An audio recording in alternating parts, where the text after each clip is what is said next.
Mesdames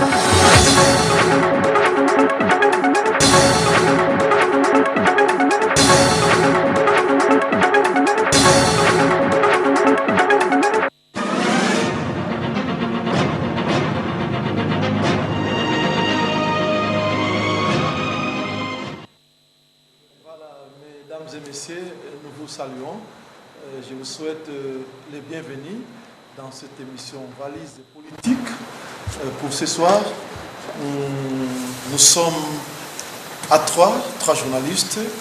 Nous avons M. Badera Bishikwabo de la RTDSK qui est le co-présentateur, qui vient de m'accompagner. M. Badera, comment vous allez? Je suis bien portant et merci de m'associer à cette belle émission. Voilà, merci beaucoup. Et nous ne sommes pas cadets, il y a M. Ilain Lumbala de la RCK. Ilain Lumbala, Tatamout. Et oui. Oui, c'est vraiment un grand plaisir pour moi de me retrouver ce soir sur ce plateau dans le cadre de cette émission que vous avez intitulée Valise politique et je vous en remercie. Ok, merci. Nous recevons Maître Goffin Douzi, mais avant de le présenter, il est accompagné du président fédéral de l'INC, M. Nzaou, qui est à ses côtés.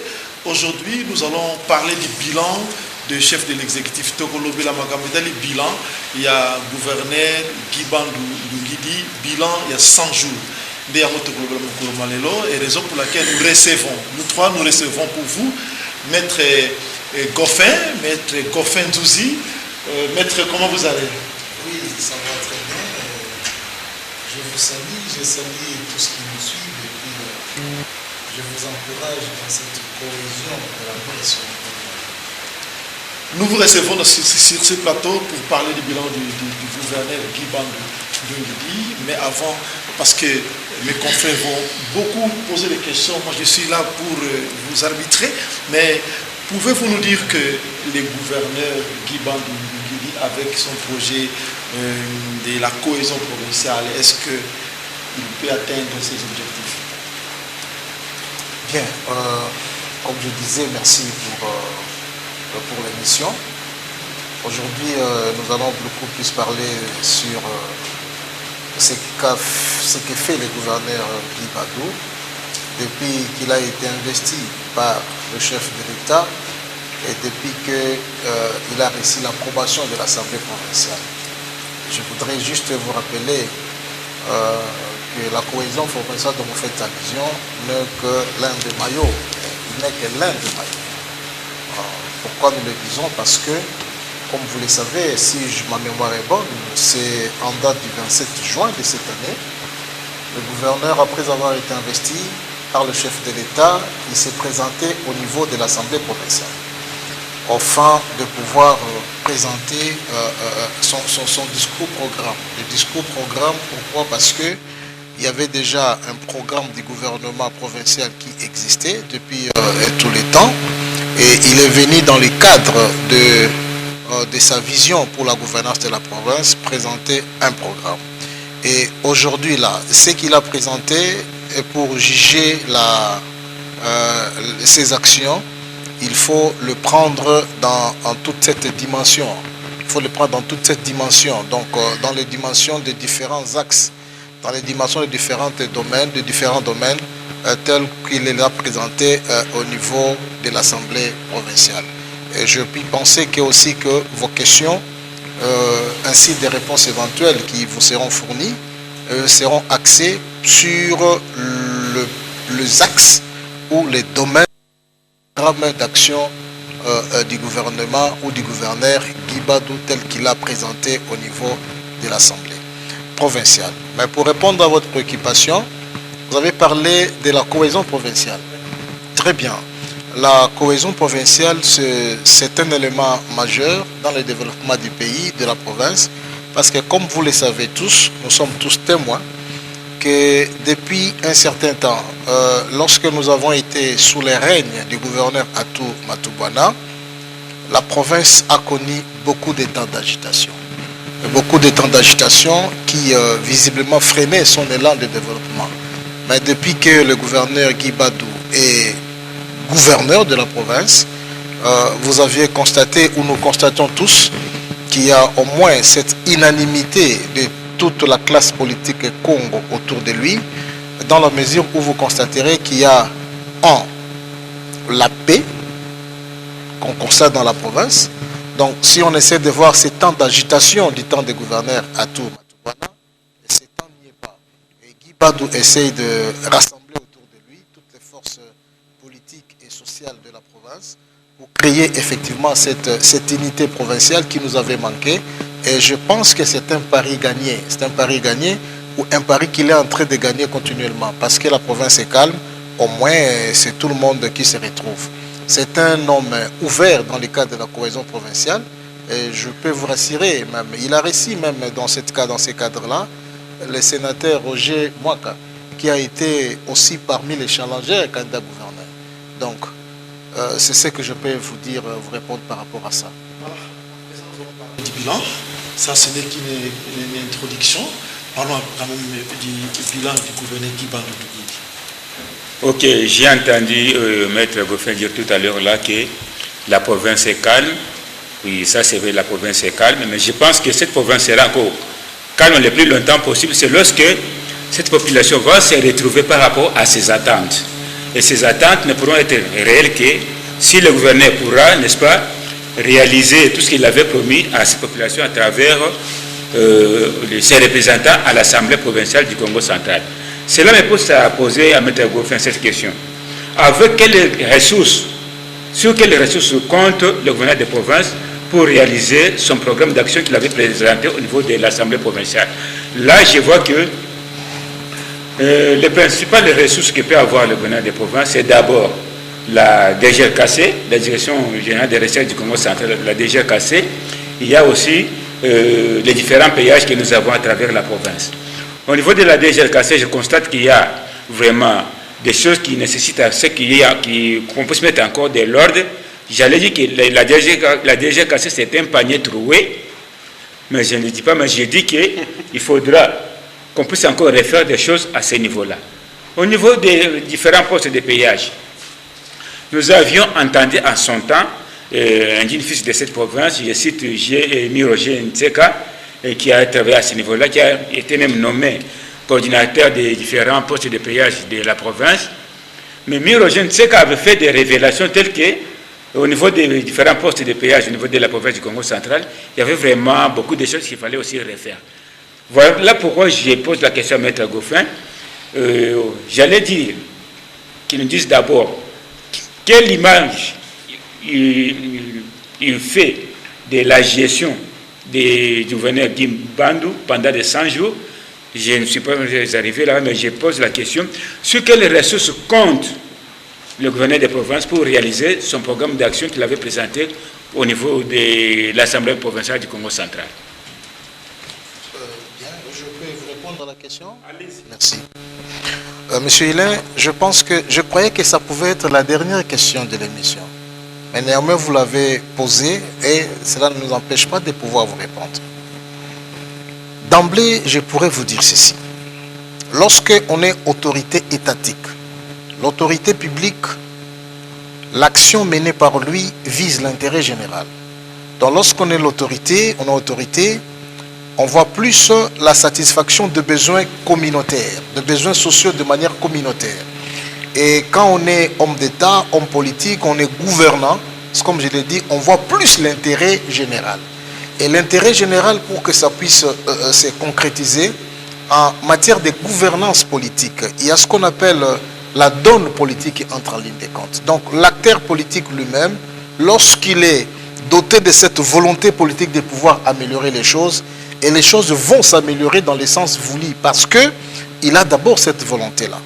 À la question que vous venez de poser, vous parlez de la DGRKC, vous parlez du péage, je peux vous dire une chose.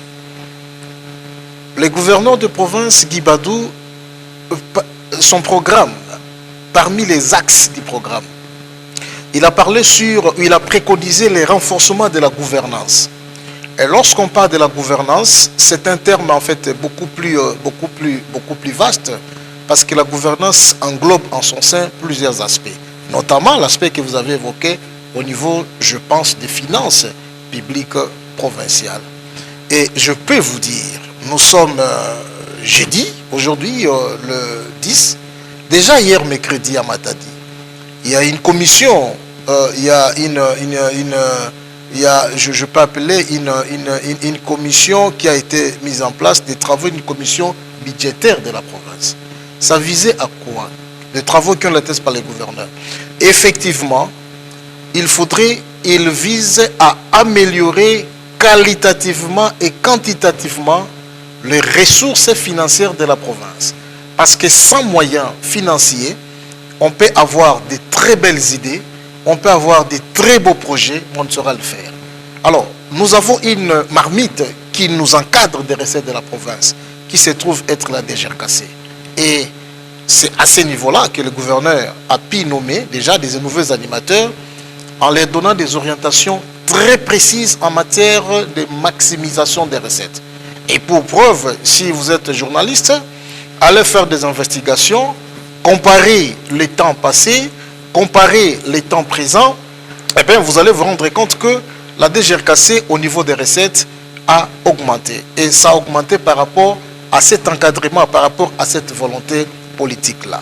Et donc, c'est la DGRKC, comme je l'ai dit, c'est la structure qui encadre des recettes dues à la province et des recettes que le gouvernement provincial a besoin pour pouvoir réaliser ces multiples projets. Parlons du péage. Le péage, comme vous l'avez dit, effectivement, ce sont aussi les sources du financement de la province. Et dans le péage, il faut distinguer, il y a ce qu'on appelle le péage d'intérêt national, notamment sur la voie publique, disons la nationale numéro 1, gérée par la SOPECO, et puis vous avez des péages d'intérêt provincial. Les péages d'intérêt national, c'est sur la voie publique, comme vous le savez, je suis sans crainte de vous dire que ces péages génèrent assez de recettes importantes, plus de 4 millions 500 000, 4 millions de dollars par mois en termes de recettes. Et nous déplorons, les institutions aussi l'ont déploré, la faible quantité qui revient à la province. Et c'est comme ça que vous trouverez, par exemple, le combat, n'est-ce pas, d'Ajor qu'avait mené le président de l'Assemblée provinciale, notre Mbouta, Jean-Claude Douvemba, n'est-ce pas, par rapport au contrat de partenariat qui existait entre la République ainsi que M. Simon, disons, la société SOPECO de manière générale. Donc là, ça nécessite d'abord pour que la province puisse rentrer avoir beaucoup plus de mallettes, il faudrait d'abord que les autorités puissent renégocier ces contrats-là. Et cette volonté se trouve être exprimée par le gouverneur Guibad. Souvenez-vous, il y a eu la réunion interinstitutionnelle, n'est-ce pas, qu'il y a eu entre l'Assemblée provinciale du Congo central ainsi que le gouverneur des provinces. Et cette réunion interinstitutionnelle rentre effectivement dans ce que le DGF avait dit, ça rentre dans le cadre de la cohésion provinciale. Parce que, comme je vous ai dit, l'axe du gouverneur, des programmes d'action du gouverneur, la gouvernance, le renforcement de la gouvernance, ainsi que la consolidation de la paix. La paix d'abord au niveau des acteurs politiques, la paix au niveau institutionnel. Et parmi les résolutions qui ont été prises lors de cette réunion interinstitutionnelle, effectivement, on a évoqué les cas du péage là. C'est pour que finalement nous puissions avoir des recettes. Alors, par rapport au péage d'intérêt provincial, vous l'avez au niveau, par exemple, de Yéma vers Mwanda, vous l'avez au niveau sur le chemin de Loufou, et je pense qu'il y a déjà la volonté politique exprimée par les gouverneurs. Souvenez-vous, lorsqu'il y a eu le début des conseils des réunions des conseils des ministres, il y a eu des mesures qui ont été prises dans ce sens-là, comme vous le savez. Et ces mesures, effectivement, portent le fruit. Donc, la fraude est en train d'être jugulée, petit à petit. Vous savez, lorsque la plaie est là, ce n'est pas une baguette, par un coup de baguette magique, ça va. Et donc, pour répondre à votre question, la volonté politique du gouverneur existe pour améliorer les finances publiques et pour mieux encadrer les recettes de la province et pour permettre au gouvernement provincial, sous la houlette du gouverneur Guibadou, d'avoir des moyens pour satisfaire la population.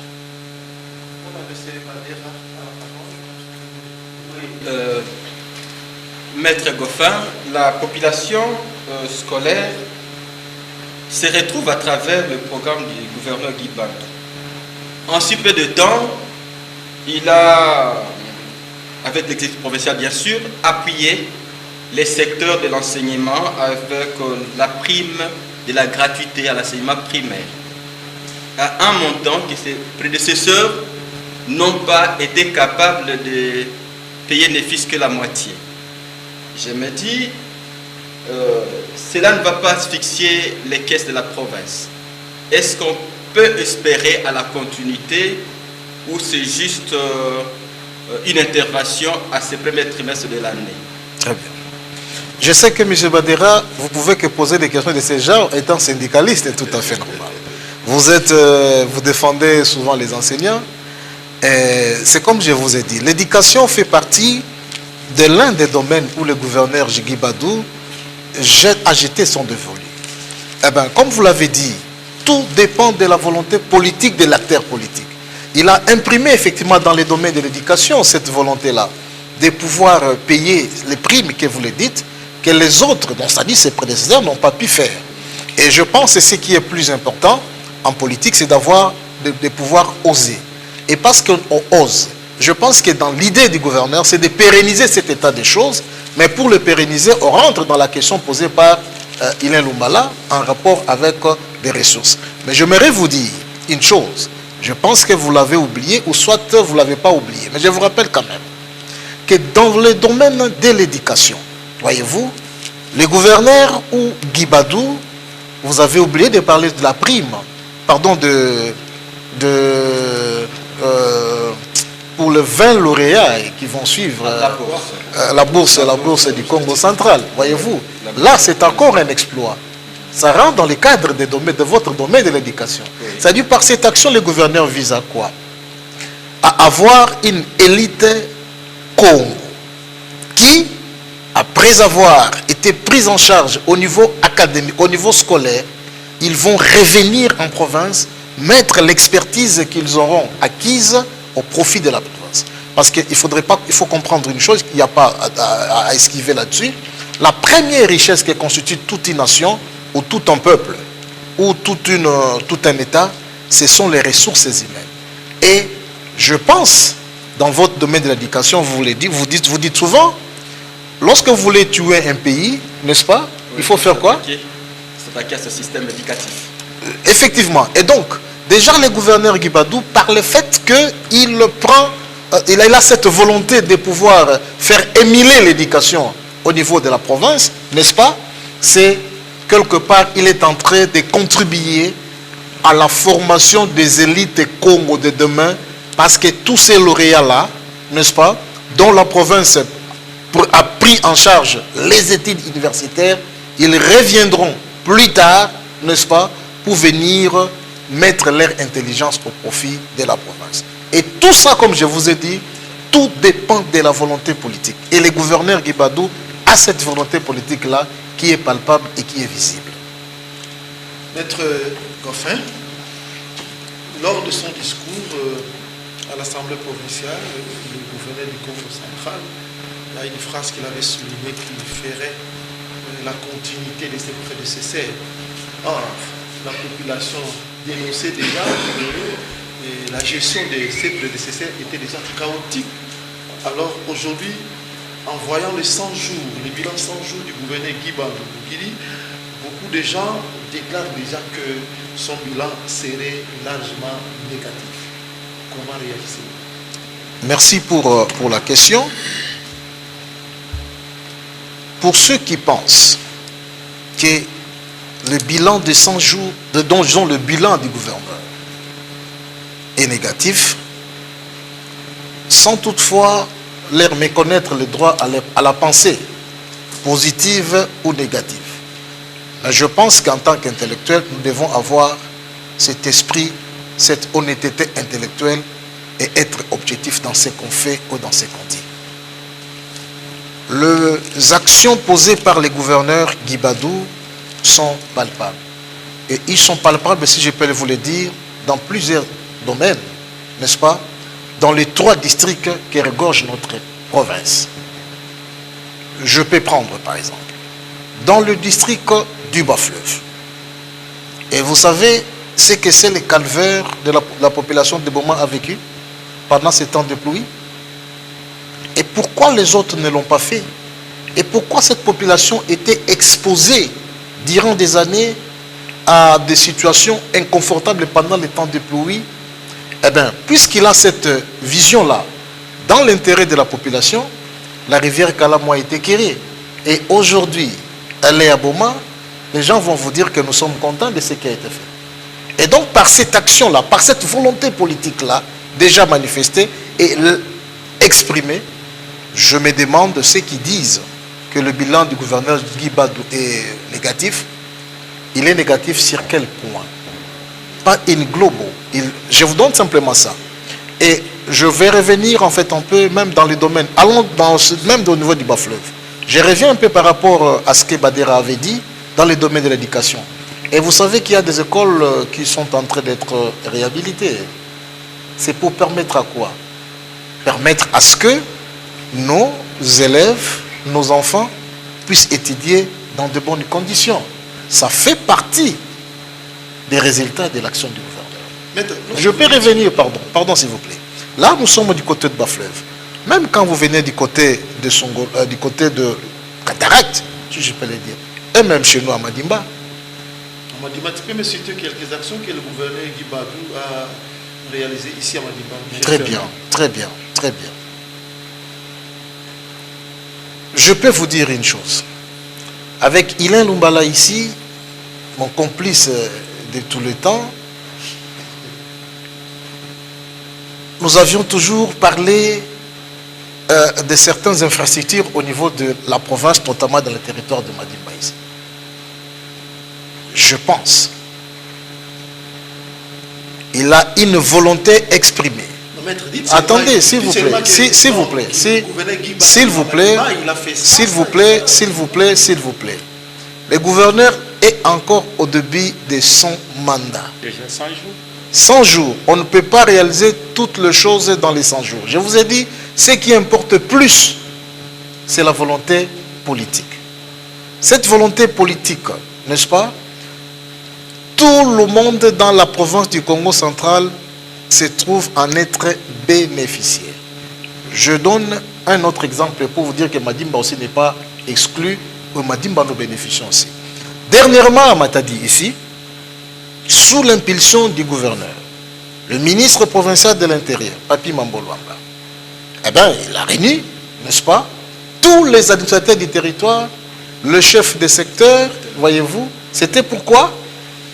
C'était pour que ces chefs d'entité territoriale puissent avoir, vous savez, depuis longtemps, ils n'ont jamais eu de frais de fonctionnement. Hein. Ces histoires, nous l'avons connues au temps du gouverneur Mbachimbacha. Vous en êtes conscient, monsieur le DG. Eh bien, ces chefs d'entité-là, en train d'être mis dans des situations inconfortables de travail. Et le gouverneur Guy Badou dit non, écoutez, nous avons besoin à ce que le développement de là-bas devait commencer là-bas en bas. Qu'est-ce qu'il faut faire?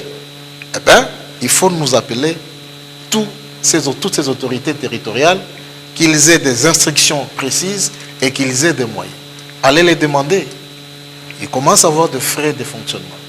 Et en ayant les frais de fonctionnement, eh bien, Madimba n'est pas exclu.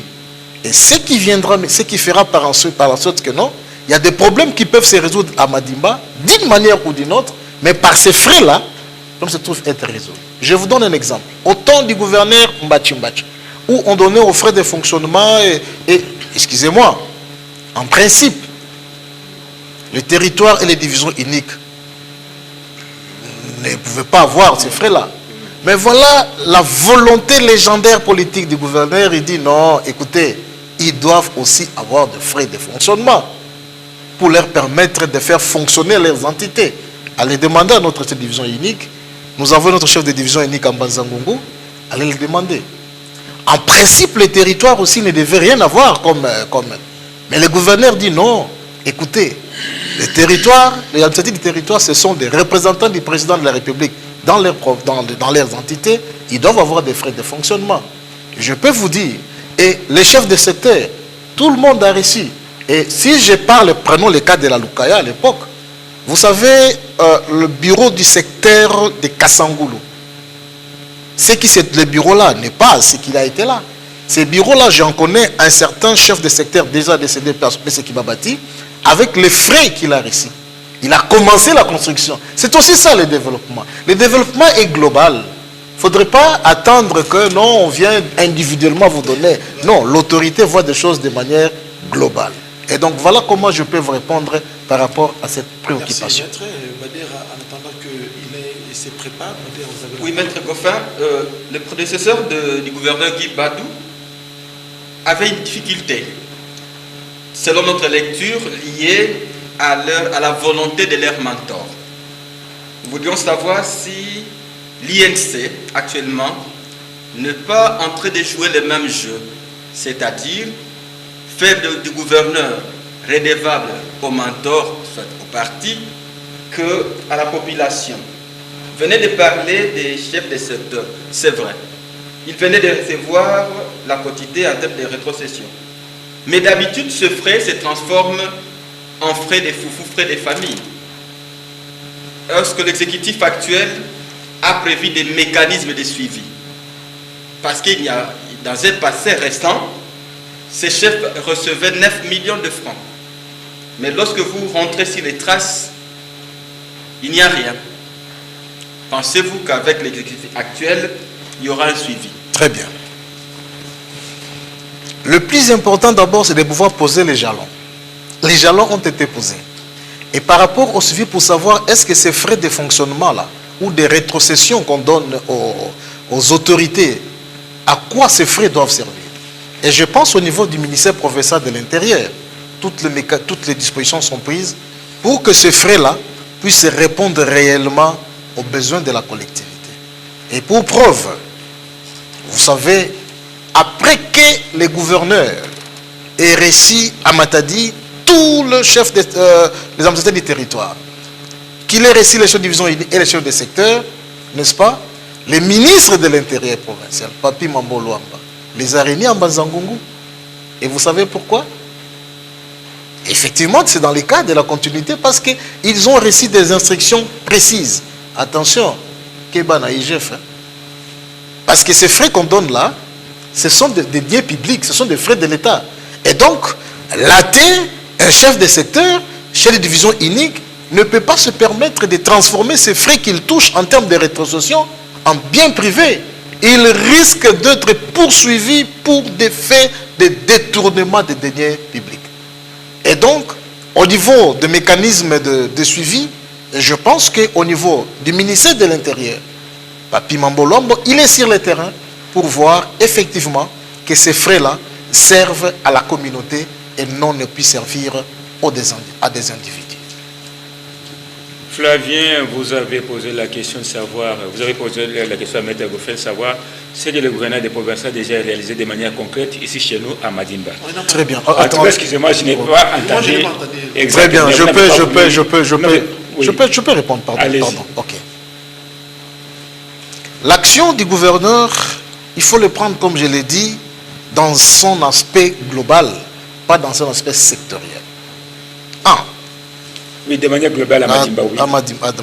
Mais écoutez, je peux vous le dire, vous le savez tous, non? Je pense que,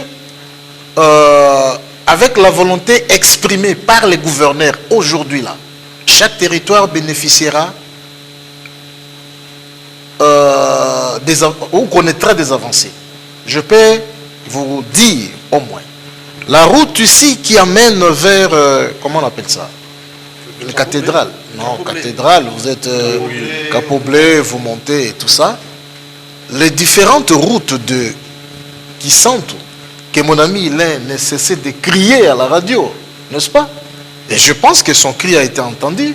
Et là, c'est déjà la volonté du gouverneur est là pour que Madimba aussi puisse avoir ces routes-là. Ayez vos apaisements. Attendez, s'il vous plaît. Attendez, ayez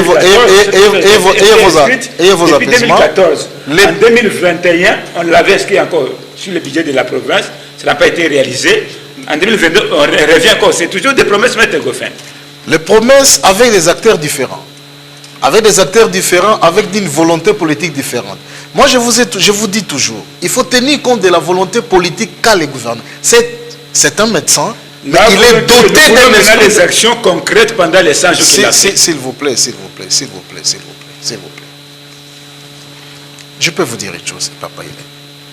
Vous savez, ici à Madimba, parce que nous parlons de Madimba, il y a notre député Billy Ntunga, n'est-ce pas, a pris à cœur un projet, la construction du stade de Fouki. Ok? Ce stade ne peut avancer que si vous n'avez pas d'appui politique, ne vous attendez pas que les choses puissent marcher. Et aujourd'hui, le gouverneur a été au niveau du stade avec l'honorable Billy Ntunga. Il a pris cet engagement de faire avancer cette infrastructure-là. Mais il ne faudrait pas l'attendre que ça puisse devenir, quand il prend l'engagement aujourd'hui, que demain directement, non. Voyons, il a encore le temps, nous allons mieux le juger avec le temps, n'est-ce pas, qui arrive. Mais néanmoins, il faut aller au stade de Lumumba, pardon, au stade de Mfouki. Vous trouverez que les choses, dans le petit à petit, ça ne fait qu'évoluer. Et pourquoi ça évolue? C'est parce qu'il y a cette volonté politique d'accompagnement. C'est ce que le gouverneur a. À Matadi même, dans le domaine de sport, je peux le dire, voyez-vous, le stade de Lumumba, c'est depuis le temps du fait gouverneur que paix à son âme, Jacques Mbadou, n'est-ce pas? Mais le gouverneur, combien de fois il a fait et les travaux sont en train d'avancer. Vous êtes journaliste, allez voir. Donc le plus important ici, c'est d'avoir quoi? C'est cette volonté, car M. Badera a posé, il a dit que le gouverneur a payé une prime que ses prédécesseurs n'ont pas payé. Vous croyez que peut-être l'argent qui manquait à la province, mais c'est la volonté qui manquait. Et c'est cette volonté-là que nous devions capitaliser dans les chefs des gouverneurs Guiban. Ok, attendez. Oui. J'ai retenu qu'on doit le juger par la volonté qu'il est en train de manifester. C'est-à-dire qu'on ne peut pas compter les 100 jours, on attend encore le temps.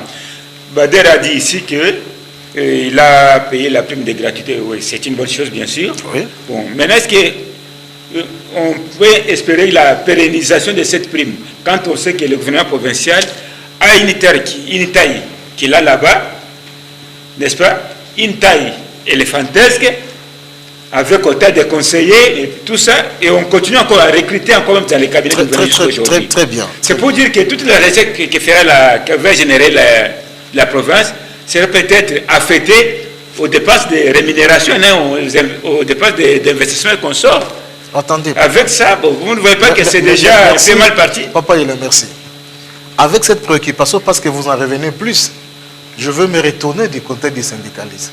C'est-à-dire la prime a été payée par rapport à un mois. C'est à lui de nous dire cette prime est toujours payée ou pas. Il a demandé si ça va continuer. Non, je pose la question de savoir. Papa, je crois que... Bon, en fait, oui, c'est nous qui posons les questions. Absolument. Je vous retourne parce qu'il y a un témoin vivant qui se trouve être là. Hein? Un témoin vivant qui se trouve être... Vous parlez des temps de la pérennisation. C'est pourquoi je parle de la question de savoir. Je pose la question de savoir. Lui qui est enseignant, lui qui est syndicaliste, lui qui se bat bec et ongle pour les enseignants, et qui bénéficie de cette prime-là. Et cette prime a été interrompue? Sur les formations de ce matin, il y a continuité. Très bien. Et donc, puisqu'il y a continuité, voyez-vous, c'est là que j'ai dit cette volonté-là. Cette volonté-là existe. Et ce n'est pas en vain. Aujourd'hui, là, le gouverneur a lancé les travaux de la commission budgétaire. On ne le souhaite pas, mais le jour que ça va, c'est venir nous dire aussi qu'on n'a pu payer. Bon, écoutez, papa, je pense que le plus important, c'est qu'il a posé des jalons. Les jalons sont là. La volonté est là. Dans le peu de choses, dans le peu que génère les ressources, disons la province, on essaie de donner satisfaction au moins à tout le monde. Et tout le monde s'en trouve un moins bénéficiaire. Et dans ce domaine, il y a un bénéficiaire qui est à côté de vous là, qui est en train de rire et qui est très content. Alors, il est très joyeux de cette prime. Alors les bénéficiaires, vous avez la parole sur Maître Goffet, je vais parler politique. Absolument. Nous avons, à travers les médias, remarqué la présence du président de l'INC, Vital Kamerhe, à Matadi. C'est pour réconforter le gouverneur ou c'est juste... réclamer sa part? Réclamer sa part, comme le mon confrère il est, ou il y a un mobile politique connu? Vous avez vu le président Vital Kamerhe à Matadi? À travers les images de médias, oui. Quel jour? C'est à nous de poser des questions, sinon... Oui, je me pose la question parce que je n'ai pas d'informations. Ah, ok. Effectivement. Dans ces cas, donc là où je n'ai pas d'informations, je ne saurais pas vous répondre par là où je n'ai pas d'informations. Merci. Oui. Alors on peut évoluer. Nous continuons avec le gouverneur Guy Bandou. Pensez-vous que, à la niveau des choses, ça va aller de mieux en mieux avec l'Assemblée provinciale qu'on trouve parfois ou par moment agir apparemment par des humains, où il y a le mécanisme pour maintenir cette cohésion entre les deux institutions sœurs? Très bien.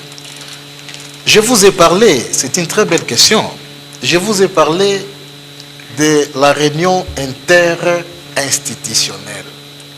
La réunion interinstitutionnelle, ce sont des mécanismes internationaux qui voudraient que les deux institutions provinciales puissent s'échanger.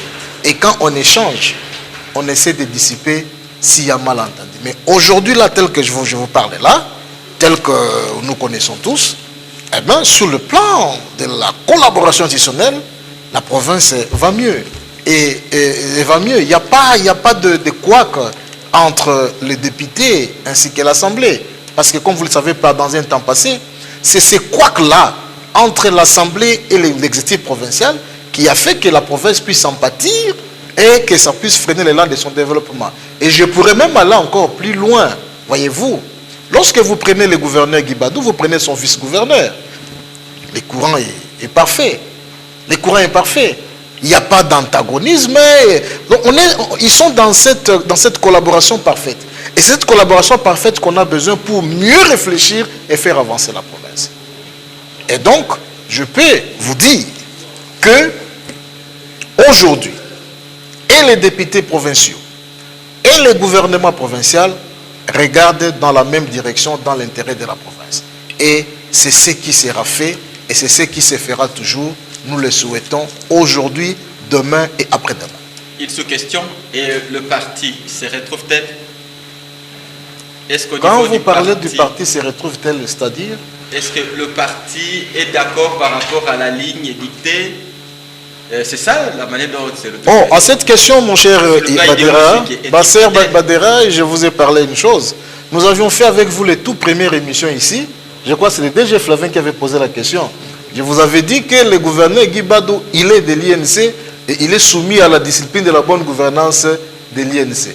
Et je pense, ce qui s'est fait, cette volonté-là, n'est-ce pas, de vouloir faire avancer les choses.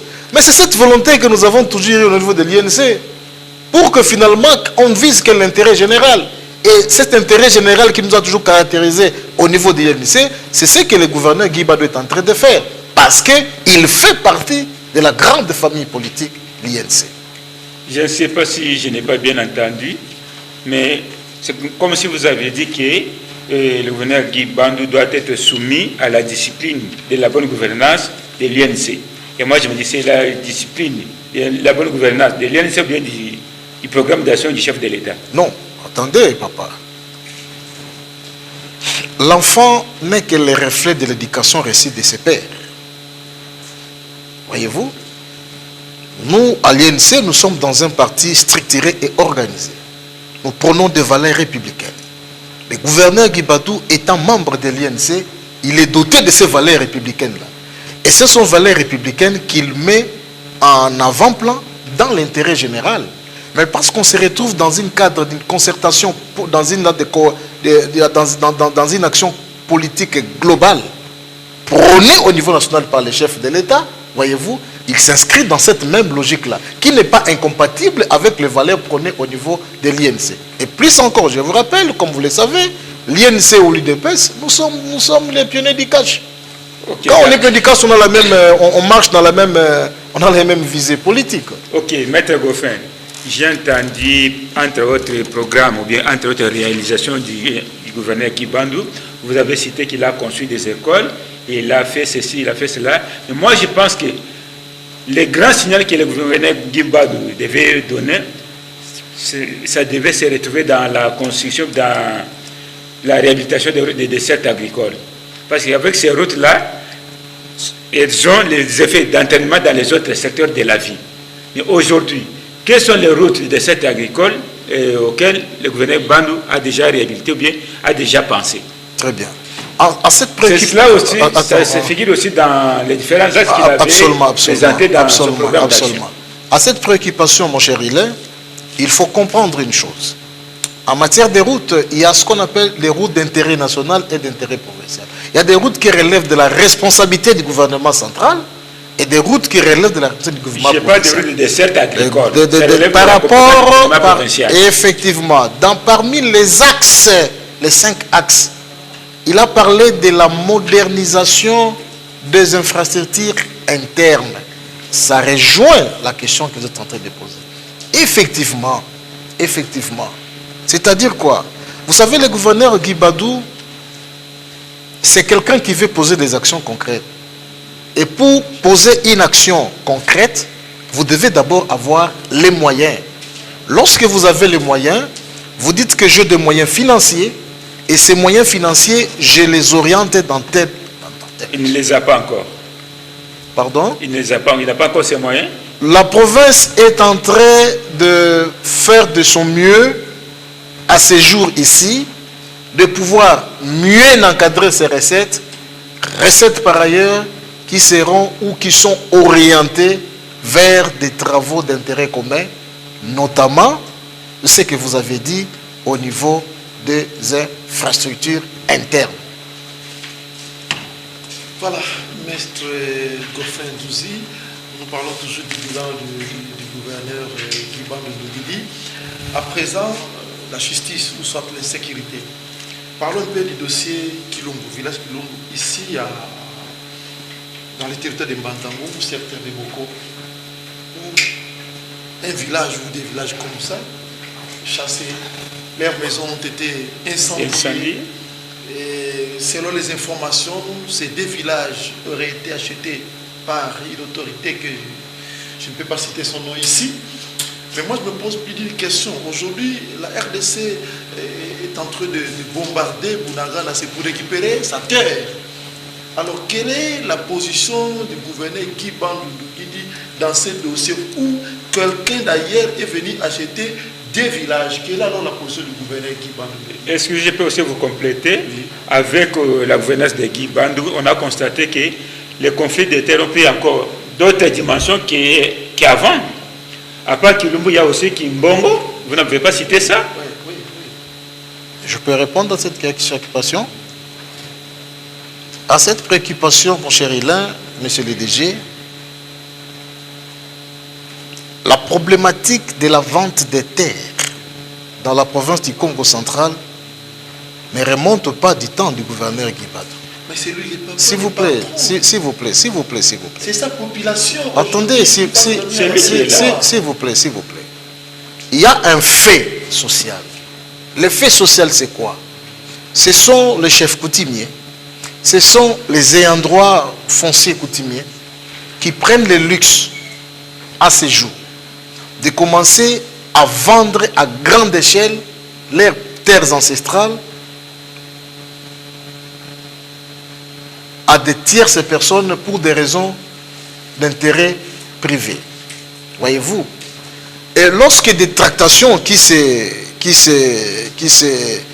manifestent, un monsieur qui veut acheter un terrain, je prends par exemple, vous allez à Ngueba ici, un monsieur qui vient, qui contracte le chef coutumier pour acheter une terre, pendant les transactions, le gouverneur Guy Bandou n'est pas là.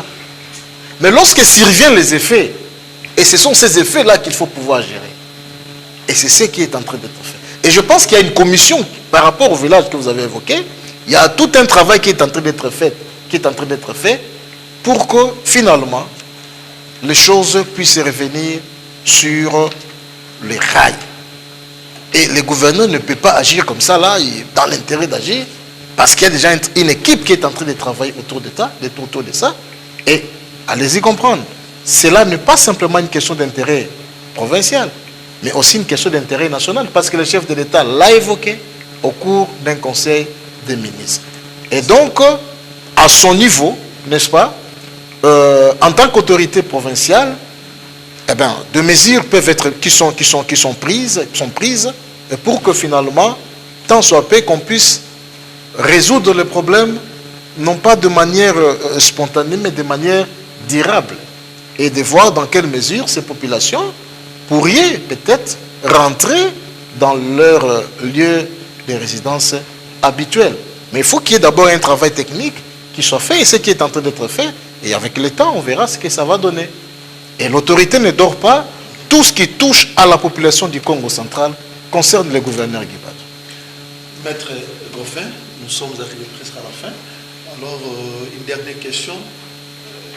Si vous pouvez décrire un peu le bilan du gouverneur Guibadou dans 3 mots. Très bien. Pour juger une personne par rapport à ce qu'il pense faire, il faut prendre les choses dans leur globalité. Et qu'il faut voir les actions posées dans un secteur comme dans un autre. Et capitaliser et voir la volonté qu'a la personne de pouvoir émerger, de pouvoir avancer. Et à ce jour, je peux être à mesure de dire que la province du Congo central d'abord a retrouvé sa paix, a retrouvé son calme social, a retrouvé son calme politique qui lui manquait d'attendre, et la cohésion provinciale, ce n'est pas un slogan, mais c'est une réalité. Et qu'aujourd'hui, le gouverneur Guibadou a cette volonté-là, n'est-ce pas, de faire avancer les choses, et il faut que nous puissions avoir cette confiance que nous, population Congo, à travers nos députés, nous avions placé en lui pour qu'il gouverne notre province.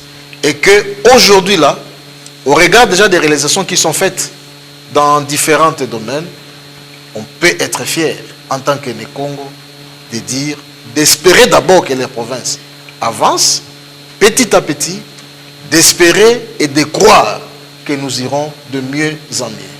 Capitalisons cette volonté politique qu'a les gouverneurs, encourageons-les dans cette politique-là pour qu'il arrive de l'avant. Là où il y a à critiquer, il faut critiquer.